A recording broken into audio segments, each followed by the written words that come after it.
और ये लाइन खास करके गोलू जी के लिए कि जो आग दिल में लगी है उसे दुनिया में लगा देंगे, कि जो आग दिल में लगी है उसे दुनिया में लगा देंगे। गोलू जी जिस दिन तेरी डोली सजी उसी दिन दुनिया को भी जला देंगे। अरे पगली आ जाइबू तो चानी हो जाई। हाँ जी। दूर सारा परेशानी हो जाई। तोहरे ईर्खा कहियो फांसी लगा के मर जईती। हाँ। नईखी मरद की तोर बदनामी हो जाई। जय हो जय। कि प्यार किया नहीं जाता प्यार हो जाता है। क्या करा से? कि प्यार किया नहीं जाता प्यार हो जाता है। चाके दामन हम भी सिल सकते हैं। गोलू जी दिल का जख्म है सिया नहीं जाता। डूब के जन पियो ना तो अटक जाई। हाँ जी सही बात। Original set song. डूब के जन पियो ना तो अटक जाई। हाँ जी। सुतले सखुआ फकबू ना सुखले सतुआ फकबू तो तरुए में सट जाई।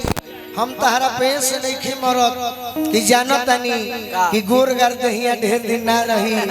समय आई तो झूल के लटक जाई। सही बात सही बात। सर लगाना मारो कि तोहरा संगे खिंचावल फोटो फाड़ दे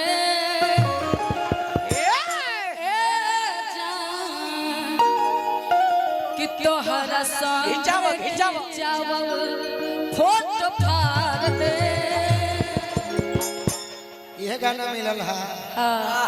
हार दे तो डोली में गोली मार अजहिया आई बारात ता डोली में गोली मार।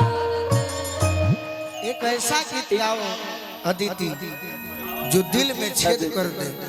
हम एक लाइन गाए थे सपने में, लेकिन वो बहुत लोगों ने सुना कि दिल जे बनावल उ पागले नु होई। प्यार जे बनावल उ होई कसाई। ओइसने गावा ये हमने के सुन ले मानी जा।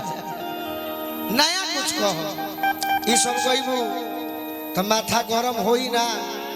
बाकी कुछ होके आधा बाकी बाबू। बाकी औरत बड़े सुंदर भाव में बताओ तेरे कह तरीका।